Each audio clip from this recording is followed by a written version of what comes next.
Please welcome the panel on Navigating the United Kingdom's New Political Era, moderated by partner at Sanctuary Council, Jonathan McClory.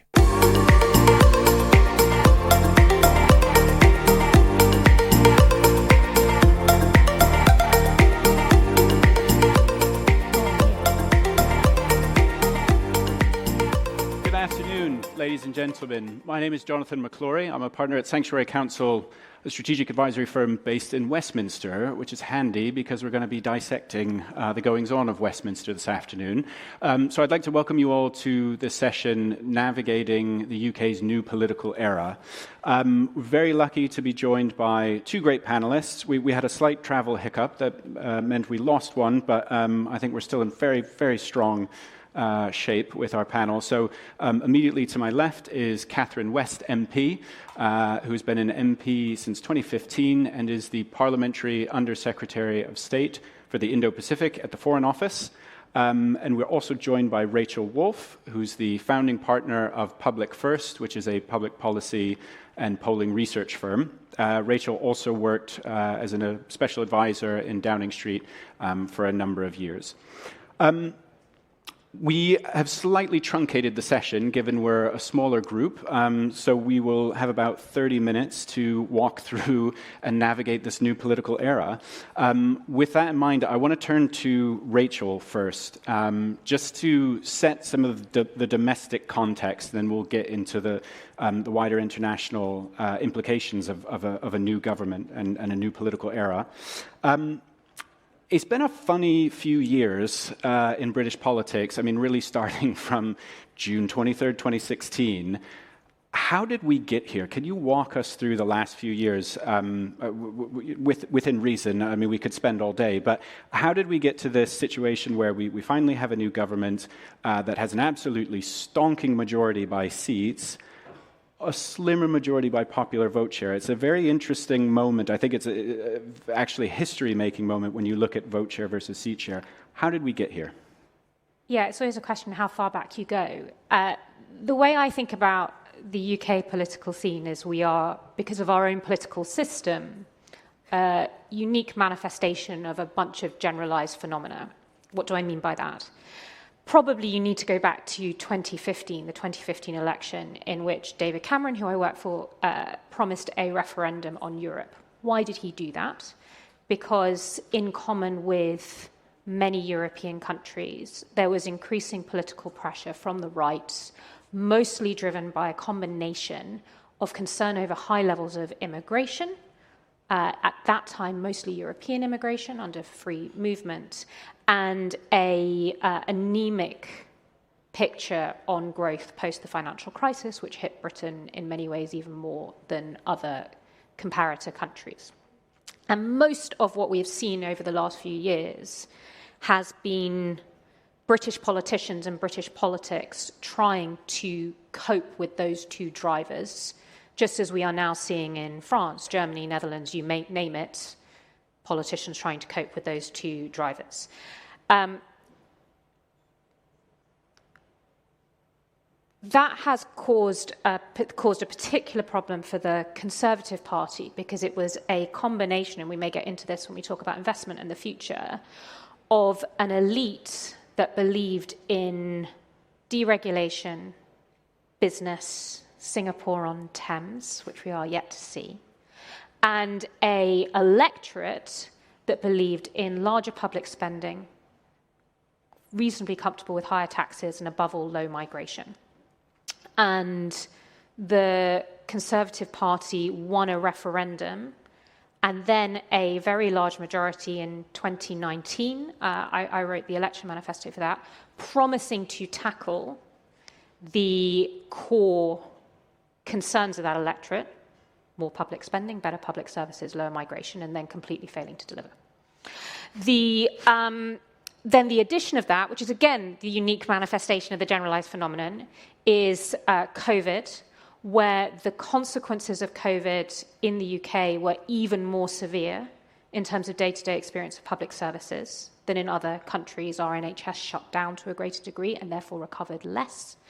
And energy, Ukraine, where again, because the UK was already a relatively high energy price environment and was going through a decarbonisation transition a little bit faster than other countries, suffered very, very extreme inflation and energy prices. All of which lead us to this point where the British public is thoroughly pissed off with everybody. Sorry, I'm not allowed to say that. Thoroughly fed up with everybody. And the result of that was two things. The first is a resounding rejection of the Conservative Party basically everywhere. This was the lowest percentage vote for what has been effectively the establishment and ruling party, and expected one for over a century, in that century. But also a complete fracturing of where that vote went, partly because people in a first-past-the-post system choose somewhat tactically, but also because the public is utterly unenthused about any of the options available. And there was a recent, and I promise I'll do the Sunlit Uplands bit in a moment, and Catherine can carry on with that. There was a recent poll. Do polls matter that much this soon after a new government? Maybe not. But there was a recent poll that found already that Labour's lead had moved down to 4 points. And more significantly, that there are now 4 political parties, none of whom are able to hit over 30% of the vote. Labour are about 33% in the election itself, an unprecedented low, but none of whom are currently able to hit 30% of the vote, and which span what we sort of tend to think of as the populist right, reform, which has analogues across Europe and now America, the centre-right, the centre-left, and the Lib Dems, who are a sort of protest party. And so we have an electorate like the rest of Europe that is very dissatisfied, where migration is the biggest concern, but also does not accept the trade-offs that the British government faces over fiscal constraints, anemic growth, and desire for higher public spending as we hit major demographic change. The difference, the unique manifestation, other than the fact that we did Brexit, which was one of the ways in which the government tried to deal with this, is that because we have a first-past-the-post system, despite this completely fractured electorate that is broadly dissatisfied, we have an enormous Labour majority, one of the largest we've ever seen. And I think what will be fascinating over the next 5 years is to see the extent to which Keir Starmer, who has proven himself, I think, beyond anything else, as someone who is able to be ruthless over his own party and maintain discipline, and has figured out how to get a number of his own allies into seats, how well he can maintain that discipline over a large number of MPs who, on current polling, are all going to lose their seats in 5 years. It may change. I think the good thing, I'll get to the Sunlit Uplands bit I was now. waiting for the sunny bit. Uplands thing, is it strikes me that this is also a Prime Minister who is happy to cope with difficult circumstances and indeed expects it for a very long time. So he has more of a tolerance for political misery than I think most politicians do, and less of a desire to be liked than most politicians do. That is helpful in this situation. And I think some areas where there is hope that if they deliver on growth, the public will feel more satisfied in 5 years. And I think there are really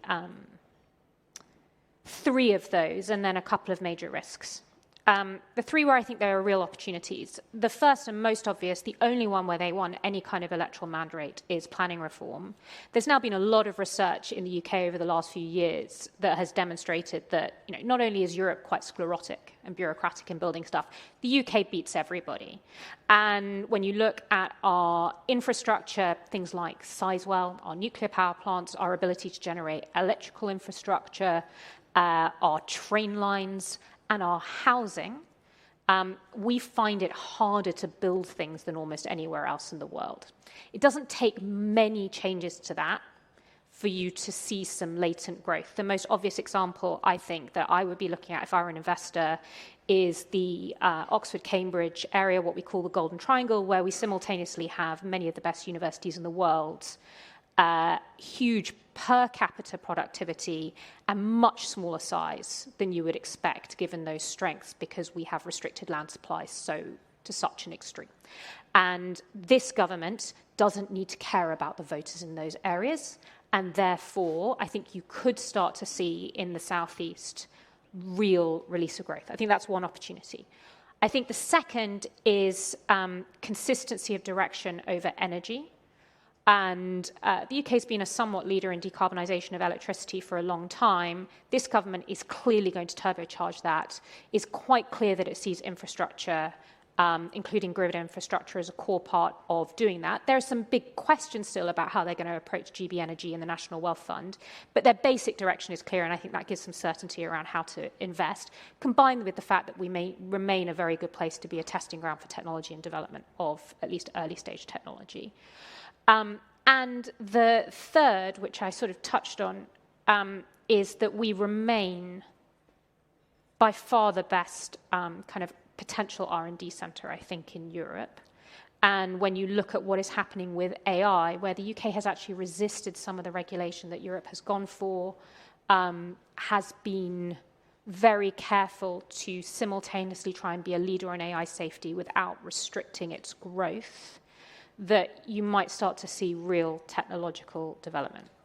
That said, I think there are two risks. Jonathan, do you want me to stop? Let's pause there. We'll come back to the risks. That is a fantastic overview, Rachel. Thank you very much. But given you've ended on a slight positive pivot, Catherine, I want you to pick up on that. And so Labour's now come in with, again, a huge majority, a great mandate on the seat share. What are the government's priorities? And as your responsibility, your remit is UK's relations with the Indo-Pacific, what is your pitch to economic partners, investors in the Indo-Pacific? Sure. So the way that we have begun is to talk about a series of missions for the new government. And we've just finished our 5th sitting week of the new parliament.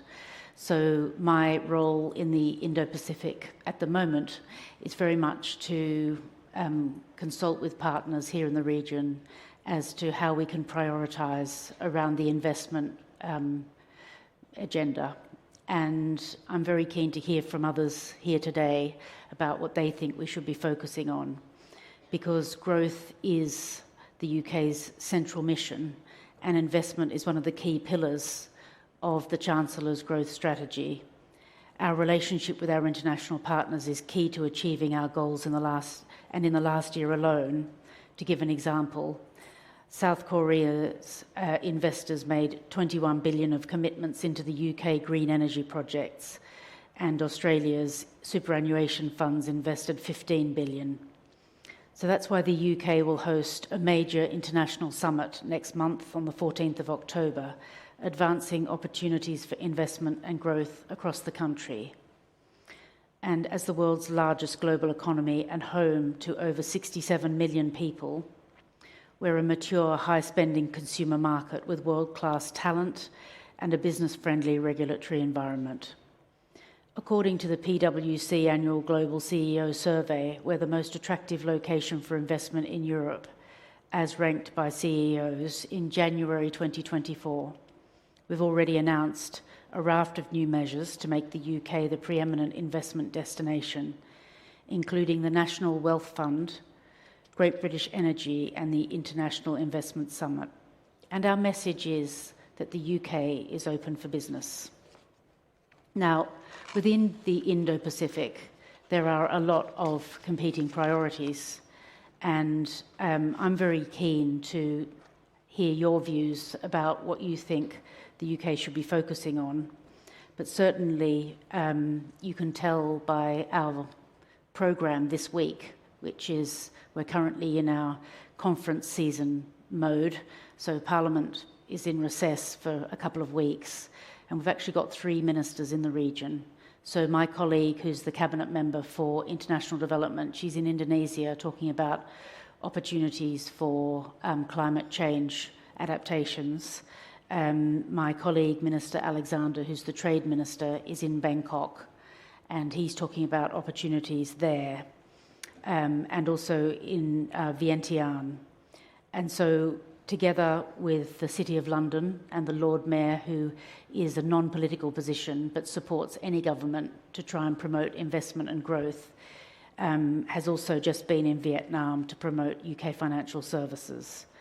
So the UK remains very committed to the Indo-Pacific, and as the fastest growing region, obviously we're very keen to be involved, and the Foreign Secretary, David Lammy, visited as part of the ASEAN Summit in July within the first 3 weeks of being elected. So the concept is to promote peace and security in the Indo-Pacific, to support growth, creating economic opportunities for all, and to be at the forefront of climate action, seizing the opportunities of the clean energy transition. We'd like to further our desire to achieve the Sustainable Development Goals, to achieve more equality within the region, and building more resilient economies on a livable planet. And we are also obviously have just received news that we've been accepted as the most recent member of CPTPP, which positions us very well as a real partner in the region. And we're very pleased at the response that we've had and how warm partners have been about the UK's role in the region. And that's been wonderful to have such positive feedback. More broadly, our approach here mirrors our wider approach to creating a predictable environment. As Rachel has said, we have had quite a turbulent period since 2010, and after 14 years, what we're seeking to do is to create the stable environment that we all want to see, so that we can achieve that sense that what the government says is what the government gives. And this period between now and sort of March of next year, we're very much in listening mode, because whether it's our industrial strategy, whether it's determining our priorities within the trade priority, or whether it's here in the Indo-Pacific in terms of which countries are ready for a joint economic relationship now, that's the sort of decisions that we're going to be taking in the next couple of months. It also gives time for our Chancellor to present the budget, which also gives us guidance. But we are very keen, for example, to support the ASEAN-UK Economic Integration Programme, the EIP, the UK's Developing Country Trading Scheme, and the Asia Regional Trade and Connectivity Programme, because we're one of the top investors in the Southeast Asia region. So I hope that gives colleagues here today a bit of a flavour of the fact that as a new government with a large majority, we're very keen to be able to come and see you more. There were periods in the last 14 years where it simply wasn't possible for many ministers to visit due to votes in Parliament, because we had such a difficult period with no overall control governments or Brexit votes or, difficult moments. And I feel now that we're ready to come back out and get involved and meet people, do more face-to-face meetings post-COVID, and really set that tone of a calm and predictable climate where we can enjoy the fruits of a shared vision of prosperity. Thank you. Thank you, Catherine. Can I stay with you for a quick follow-up, which is that, much was made of the previous governments, I think first under Boris Johnson, the previous government's Indo-Pacific tilt. Is that something that's going to remain consistent? Do you think the region will have the same level of importance, at least rhetorical importance? And if so, what is it that makes this region so important to the UK? Well, the Indo-Pacific, as people here will know, is the fastest growing region in terms of all the regions on the globe. And it has a number of projects which play to the UK's strength, whether that's on the climate change agenda, whether that's on engineering. I was at the marina today with Mott MacDonald and Arup, who are two key partners who are working very closely here in Singapore, but they also use Singapore as a gateway to the region. So it's not just here, but it's in other parts of the Indo-Pacific. And so I just feel that this is the right time now to put more bones on that vision. I think perhaps Mr. Johnson was quite good at being enthusiastic and having good taglines, but now we would actually like to get down to delivering No idea what you mean. the vision. Do you disagree, Rachel? Very good. So there's a few more questions I want to get through, and we're already running short of time in our truncated session, but we haven't really touched fully on the fiscal situation, Rachel, and that, speaking probably to your risks, that's going to dominate a lot of the decisions and the headroom that this government has to operate. How is that going to shape at least the next couple of years? Yes, so again, like much of Europe, the UK is highly fiscally constrained. It doesn't have the highest debt to GDP ratio, but it has a significantly higher one than it did. And because of Liz Truss, any politician is terrified of doing anything that will spook the markets. In addition to that, this new government made the decision in the election campaign to rule out tax rises that, on the majority of working people, that together amount to more than 2/3 of our normal tax base, with a public that wants more spending on public services. So that does mean, plausibly, we're going to see a tax rising budget. We don't know what will be in it. And that plausibly a significant proportion of those taxes are going to fall on businesses and assets. And that is, of course, one of the great risks of the next few years for a government that is genuinely very serious about growth. And I'm sure that is the main thing that is keeping Rachel Reeves and others in the Treasury up at night, because historically one of Britain's relative strengths has been that it has been favourable to investment. We have no savings rate of our own. And that, combined with, since we're doing the risks, a relatively, for European standards, deregulated labour markets. And of course, we're also likely to see more regulation of the labour market in the next 5 years. So this is going to be the tension that will demonstrate the extent to which they tilt towards growth versus public spending and investment, versus more classic regulation that you would expect from a Labour Party. I do think, though, that they know that if in 5 years the UK has the same GDP per capita growth, now negative, as they do now, they are dead. So that must be top of their mind. And Catherine, we had talked about in an earlier conversation the need to strike the right balance between, being fiscally prudent while still being able to mobilize private capital for, frankly, the UK has been in a period of underinvestment publicly and privately for far too long, as well as Rachel says, the labour market flexibility and regulations there. What's your sense? I know this is still playing out in the budget and debates are still being had. What's your sense of how Labour is going to strike this very delicate balance? Well, I think what we need to do first is reshape the public finances and give people a sense of the fact that there are difficult decisions to be made. And that's why Keir Starmer went out in the Rose Garden and announced, just as we were all coming back from the summer, we've got some difficult decisions to make. And I know it was partly a message to everybody, but it was also a message to Labour MPs that we've got to hold on to our seats, because I think the first budget in a 5-year term is always quite tough because we've been through a difficult time.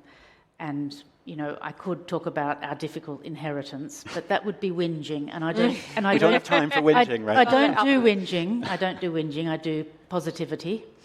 So we will hold on to our seats for this budget, but obviously it's laying the groundwork and it's reshaping the budget so that we can be more agile.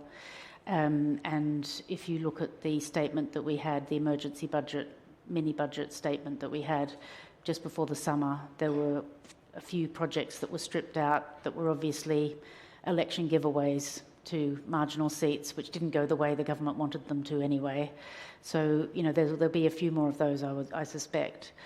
But my view on governments and the private sector is, provided the government says at the beginning of a term what can be expected, my experience is, generally speaking, whether it's the private sector, whether it's the voluntary sector, whether it's charities and NGOs, whether it's international partners, other countries, if they hear that loud and clear and they can see that the Prime Minister and the Chancellor have the backing of the Parliament, then I think that they can shape their vision and their plans accordingly.